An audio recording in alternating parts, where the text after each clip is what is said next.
गांव की सास के शहरी अंदाज। निधि को विकास से प्यार तो था, पर वो शादी करके उसके साथ गांव में नहीं बसना चाहती थी। मुझे गांव अच्छा लगता है, पर दिक्कत यही है कि मैं वहां रह नहीं पाऊंगी। मुझे वहां के माहौल के बारे में कुछ भी नहीं पता है। अरे माहौल में ढल जाओगी तुम, थोड़ा टाइम तो लो। और विकास गांव में ही रह के ऑर्गेनिक खेती करता है, इतना अलग काम है।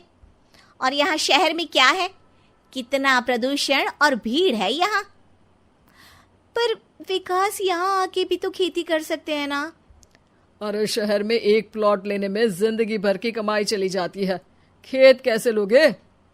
सोच ले निधि, विकास गांव का है, वहीं उसका काम भी है। तेरे पास कोई नौकरी भी नहीं है, ना ही तुझे कभी काम करना था।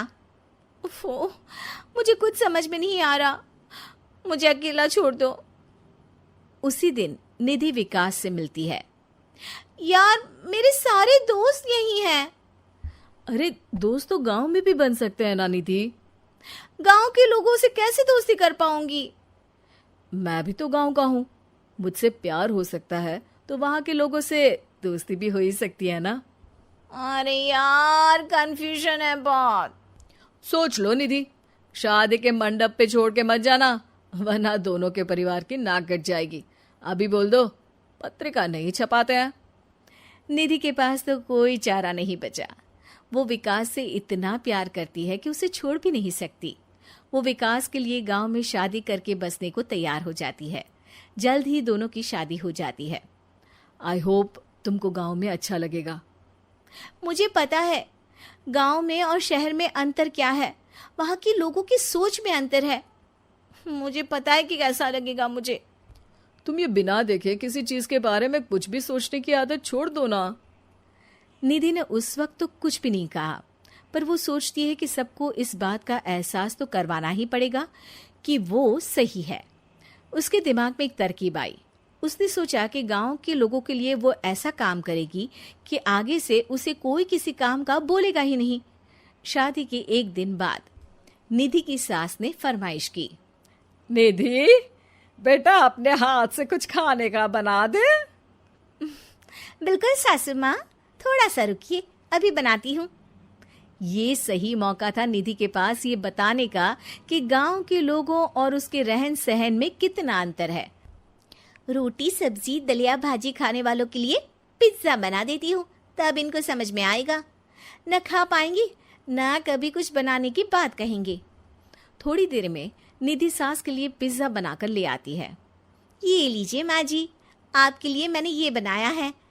इसे हम शहर में पिज्जा कहते हैं, है ना बेटा? है?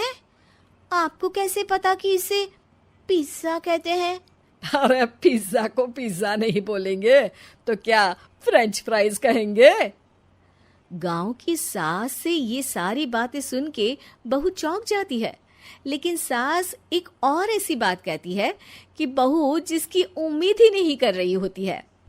बहू, इस पिज्जा के ऊपर ओरेगानो मिला दे और थोड़ा चिली फ्लेक्स, मजा आ जाएगा। माँ जी, गांव में रह के भी आपको ये सब कैसे पता है? अरे यूट्यूब, टीवी सब खबर रखते हैं हम भी। इंटरनेट है जहाँ, जानकारी है वहाँ। अरे वाह माँ जी। अरे अभी वहाँ मत बोल। अब जब मैं पिज्जा का फोटो लेके फेसबुक पर डालूंगी ना, तो वहाँ कमेंट में जाकर वहाँ बोलना, ठीक है?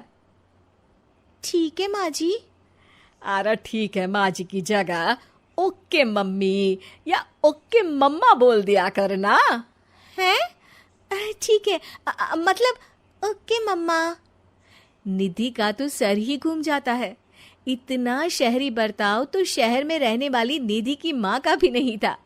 वो शाम को अपने पति से पूछती है, विकास, तुम्हारी मम्मी तो काफी कूल है यार। पिज्जा में क्या डालते हैं, फेसबुक पर क्या डालते हैं, सब कुछ पता है उन्हें तो। हमारे बड़े पापा के लड़के रहते हैं शहर में, बस उनके बच्चे आए थे गांव में गर्मी की छुट्टियां मनाने। उन्होंने माँ को एकदम शहरी बना दिया। उनका फेसबुक अकाउंट भी है, इंस्टाग्राम भी है और टिकटॉक बैंड हो गया, वरना वो भी बनाती थी। तभी सास वहां आ जाती है। अरे निधि, मैं तुझे टैग नहीं कर पा रही हूँ, जरा मेरी फ्रेंड रिक्वेस्ट एक्सेप्ट तो कर दे। निधि की गांव को लेकर जो राय थी वो अपनी सासू माँ को देख के बिल्कुल बदल जाती है।